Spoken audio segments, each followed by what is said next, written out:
estar con esta iniciativa de gasto nuevamente? Yo creo que sí es posible, definitivamente. Sin embargo, acá hay que diferenciar varios temas. El Congreso de la República ha sido criticado todo este quinquenio porque hemos abordado temas importantes, sobre todo en el contexto de las demandas sociales, de maestros, profesores, médicos, enfermeros, entre otros. Demandas sociales que han sido postergadas por los últimos 25 años y que este Congreso ha tomado a bien, ha tomado decisiones respecto a ese tema. Ahora, el problema no es que se les dé pensiones justas a los maestros o que se aprueben las leyes en favor de los CAS. El problema es la recaudación en el Perú. La presión tributaria llega al 16%. En otras palabras, de cada 100 soles que se comercian en el Perú, solo 16 soles pagan impuestos. En otras palabras, si de 100 soles se debe recaudar un IGB de 18 soles, solo se recauda 3. O sea, la recaudación es bajísima a pesar que ha subido en el último año. Entonces, tiene que trabajarse en el tema de formalización. El país debe formalizarse y orientarse a eso. Con eso se recaudarán más ingresos y se podrán aprobar y pagar las pensiones dignas y absolutamente todas las demandas que tenga nuestro país en materia de trabajo. ¿Qué opinión le merece a usted el hecho de esta sentencia que ha tenido el Poder Judicial en contra del presidente del Congreso? La sentencia del Poder Judicial, desde mi punto de vista, y claramente lo digo, atentaría contra la institucionalidad del país. Eso es claro. No se trata de la persona que ocupe el cargo. Se trata de que se está sentenciando a un político, a un congresista en este caso, vulnerando expresamente el artículo 93 de la Constitución Política, que dice que no estamos sujetos a mandato imperativo y no debemos ser sancionados ni juzgados ante ente jurisdiccional por nuestras opiniones.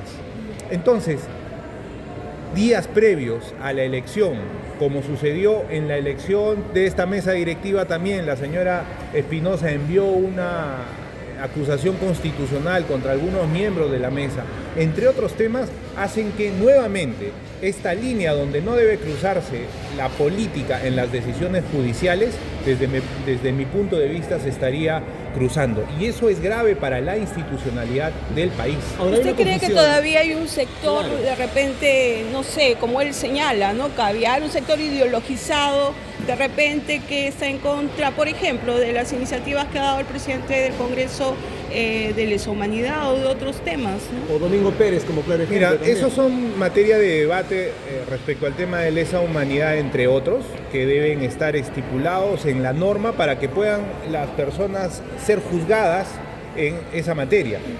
Sin embargo, yo considero que esta ideologización que se plantea tiene, si no es desarrollada o fundamentada, por lo menos tiene visos de serla. Y el claro ejemplo es el señor Pérez, Claro, el ex fiscal Pérez, Domingo Pérez, porque tiene ahora una defensa a favor del señor Castillo. ¿Y cuántos años él ha sido fiscal debiendo defender la legalidad a favor del Estado peruano, ¿no? Perseguir la ley a favor con una neutralidad respectiva, y eso evidencia que hay sesgos políticos que deben desaparecer definitivamente en el país. ¿Cómo cambiar este estilo de llevar a cabo las investigaciones en el Perú teniendo este tipo de fiscales?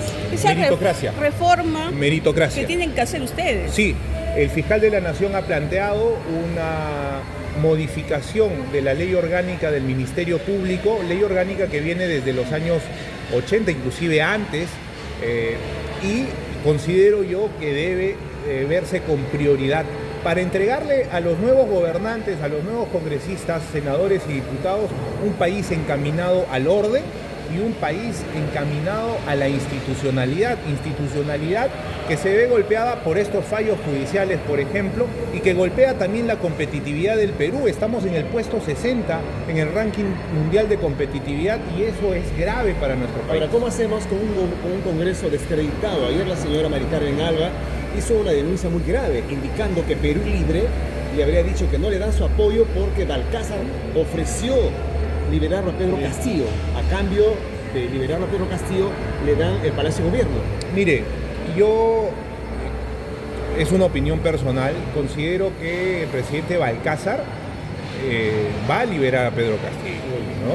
O sea, es un análisis político que yo hago.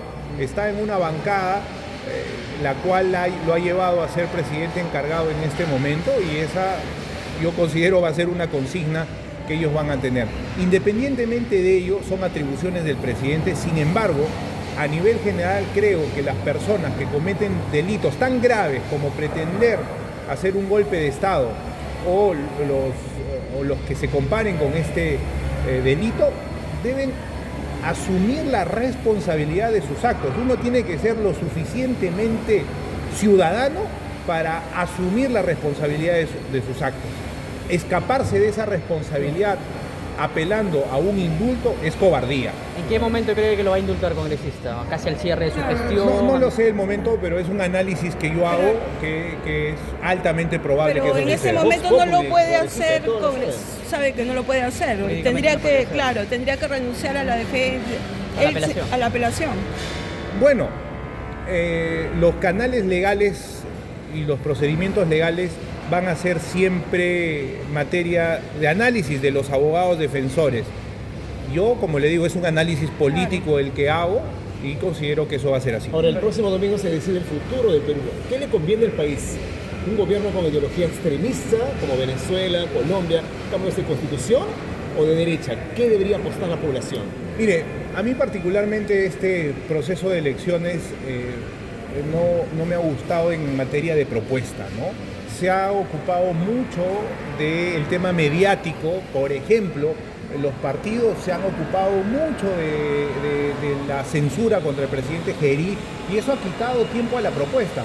No se ha hablado de la planificación en el Perú, no se ha hablado del tema energético, y hemos visto que una rotura de tubo del gasoducto nos ha generado una crisis energética. No se ha hablado del tema del agua, que es una megatendencia mundial, el tema del estrés hídrico. No se ha hablado de la formalización del país para aumentar o incrementar la base tributaria. No se ha hablado de la profundización del crédito a las micro y pequeñas empresas, que son el 99% de las empresas en el Perú y las que dan trabajo a 8 o 9 de cada 10 peruanos. No se ha hablado de temas estructurales de ello y ha sido muy pobre la propuesta al respecto. La inflación, el desempleo tampoco se dice nada. Mire, respecto al tema de inflación, se ha podido ver una gestión del BCR importante, básicamente por las reservas internacionales que se tienen. Sin embargo, hay que aprender algo del BCR que debe trasladarse al Ejecutivo, al Legislativo y a todos los entes ante el Poder Judicial, que es la meritocracia. Esa meritocracia va a hacer que el país se ordene y se organice mejor. Yo espero que este domingo las personas voten con conciencia. Hay que ordenar el país, necesitamos ordenarlo, necesitamos garantizar sobre todo la formalización de nuestro país. Eso nos va a ayudar. No olvidemos que estamos en un momento demográfico complejo, estamos perdiendo nuestro bono demográfico. ¿Qué quiere decir eso? Mirémonos las caras, señores, y a los televidentes. Somos jóvenes, aún una gran proporción de la población. De acá a 15 años vamos a ser un país de adultos mayores. Y si esos adultos mayores de acá a 15 o 20 años no tienen seguro, no tienen salud, no tienen los argumentos o los elementos suficientes para poder subsistir, vamos a ser un país de viejos y pobre. Y no vamos a poder avanzar más en el desarrollo. Y eso debemos plantearlo desde ahora. Congresista, ¿Acción Popular ya tomó la decisión de quién va a apoyar? Claro. No, el partido no se ha reunido al respecto. Entiendo que es difícil la reunión. Nosotros seguimos en una crisis lamentable porque la primera autoridad de nuestro partido, un sentenciado, sigue al frente y se rehúsa a dar un paso al costado. Nosotros estamos en la lucha interna para limpiar nuestro partido de este tipo de malos elementos. ¿A quién apoyaría usted de manera personal? Nosotros debemos respetar lo que dice la ley, y la ley nos dice que debemos ser neutrales. Además, como vicepresidente del Parlamento, tengo que respetar la ley, tengo que ser pegado a la norma. No apostaría por un gobierno de izquierda, ¿no? Radical, como podría pasar. Mire, no puedo emitir una opinión al respecto. pienso muchas cosas. Es más, las posiciones políticas y lo que he impulsado en el Parlamento estos 5 años definen claramente mi posición política y hacia dónde debería ir el gobierno. Petroperú, ¿cómo ve usted este retroceso después que el presidente diga o el premier diga de que sí sigue la reestructuración? Hay avances y retrocesos.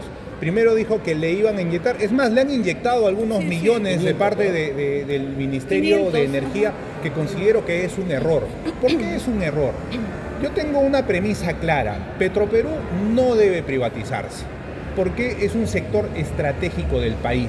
Lo que debe hacer es tener una administración privada de la empresa. En otras palabras, lo que se tiene que hacer es quitar al Estado de la administración. El Estado es un pésimo administrador. Pruebas al canto. Los trabajadores de Petroperú, que me disculpen los sindicatos, pero esto es cierto, tienen 80 beneficios sociales. Pregúntenle a los profesores, a los enfermeros, a los médicos, a los agricultores, si tienen 80 beneficios, como por ejemplo, pagar el seguro a los hijos de los trabajadores hasta los 28 años, o tener 19 sueldos al año, o tener sueldo de verano, entre otros parecidos. Es un robo directo, congresista. Mire, son condiciones que no resiste una empresa con la infraestructura que tenemos, por ejemplo, en Talara, que de ser bien gestionada podría generar mucho dinero para el país, y esas utilidades podrían servir para el pago de las pensiones dignas, de los CAS, de los médicos, hacer carreteras, entre otros. Y no solo eso, sino que la gestión respecto a la compra del crudo, o sea, del barril, para que tenga un mejor precio en la compra y no nos cobran más. Por ejemplo, si un barril vale $100, les aumentan un porcentaje porque dice que no somos sujetos de crédito. Eso es totalmente falso.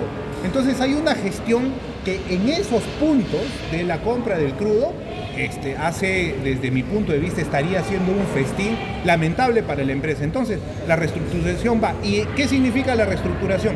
De los casi 2.000 trabajadores, pasar al retiro a 1.500 trabajadores. Ojo, trabajadores que van a ser retirados con pago, porque el decreto legislativo que se aprobó aprueba los millones necesarios para hacer ese pago. Hacer que la empresa sea eficiente y de esta manera empezar a producir y generar dinero para el país. ¿El voto de confianza le darían o no a este gabinete? Depende de esta posición. Desde mi punto de vista depende del tema de Petroperú, depende de lo ordenado y planificado que sea, que sean las acciones para la transferencia, y depende de las acciones de seguridad que se deben estar implementando en los últimos tiempos. Congresista, Hay preocupación de los vecinos, de la gente, por la guerra en el Oriente Medio y por ende también el incremento. Chino Brasa. Está subiendo el precio de... Chino Brasil o Chino Brasa. ¿Qué opina al respecto? Opino que, nuevamente, acá Petroperú, respecto a la crisis mundial sobre Estados Unidos y Medio Oriente, el cierre del estrecho de Hormuz, lo que va a generar es que sigan las crisis, ¿no? La violencia a nivel mundial. Pero de las crisis, determinados sectores podrían aprovechar, por ejemplo, el Perú, que tiene una empresa, que tiene una refinería importante respecto a ese tema, y no se están aprovechando las oportunidades que se dan en el mundo. Yo espero que siempre exista la paz en el mundo, sin embargo, eso va a golpear a la economía, porque, por ejemplo, ¿qué puede hacer ahora? Sí, ¿qué puede hacer ahora? La palma aceitera en el país, se han hecho muchos esfuerzos para que esos agricultores dejen el sembrío de coca, para que ahora siembren palma aceitera y poder producir biodiesel, 500.000 hectáreas al respecto. Y eso está durmiendo el sueño de los justos en el Ministerio de Energía y Minas. La energía renovable. Tienen que impulsarse, mejorarse las concesiones en energía renovable para que no solo dependamos del diésel.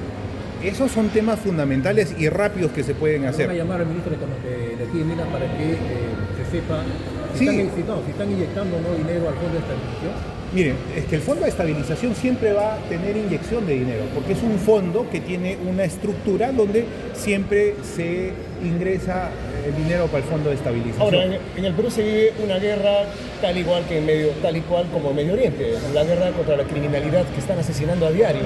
Ahora, hoy el fiscal Chávez Cotrina nos estaba señalando que no tienen dinero, congresista, no hay dinero para todas las diligencias. ¿Qué hacemos, congresista? Nuevamente, vuelvo, falta dinero para todo. Lo que debe hacerse es una adecuada planificación en el Perú, que no está viendo. Yo hago una crítica profunda a la Dirección Nacional de Presupuesto que adscrita al Ministerio de Economía, porque ellos son los que administran a quién se le da el presupuesto, sin una adecuada planificación. Se ha debido integrar y se debe integrar el CEPLAN o un ente que planifique adecuadamente para que el dinero alcance para todos los sectores. Y nuevamente volvemos al tema de recaudación. Los últimos 25 años ni un ministro de Economía se ha preocupado por ampliar la base tributaria, salvo uno, el ingeniero Ismael Benavides, que ha hecho una excelente gestión al frente del Ministerio de Economía, pero todos los demás, inclusive el que dirige ahora el Consejo Fiscal, dio doble tributación para Suiza y Perú, y en ese momento no faltaba plata. Pero ahora se rasgan las vestiduras cuando le damos las pensiones dignas a los maestros. Se ha hecho una crítica justamente porque se ha adquirido este edificio de Scotiabank para que funcione el Senado. ¿Cuál es la decisión que ustedes han tomado, congresista? Porque esta decisión ha sido una decisión estratégica y de gestión. Mire, no solo se ha adquirido el edificio del Scotiabank, se ha adquirido el ex edificio del BCP y se está construyendo una infraestructura en Junín y Abancay. ¿Qué es lo que pasa? Cerca de alrededor de 6 millones de soles se pagaban en alquileres en el Congreso de la República. Teníamos el auspicio y teníamos otros locales cercanos al Congreso de la República. Estas compras, a lo largo de 5 u 8 años, de acuerdo a cómo vaya avanzando también el precio de los bienes, va a ser repuesto, ya no vamos a pagar alquileres. Alquilado, es lo que la gente no sabe de repente. No, es una adquisición del Congreso de la República. Claro, para evitar alquileres. Y la crítica va en cuanto a la austeridad, ¿no? Porque hay varias instituciones que están pasando, por ejemplo, no tienen personal o no tienen cómo pagar el personal, por ejemplo, en la Fiscalía, y el Congreso adquiere un edificio por más de 9 millones de dólares. Justamente en base a la austeridad es que se ha tomado esa decisión. Porque imagínese usted que sigamos pagando alquileres y alquileres. En algún momento esa cantidad de alquileres que se han pagado todos estos años en el Congreso han podido servir para ya no pagar más alquileres y ese dinero utilizarlo en otro momento. Es una decisión que puede ser criticada, pero si evaluamos numérica y técnicamente es una decisión a favor del Estado peruano. Gracias, muy amable, gracias.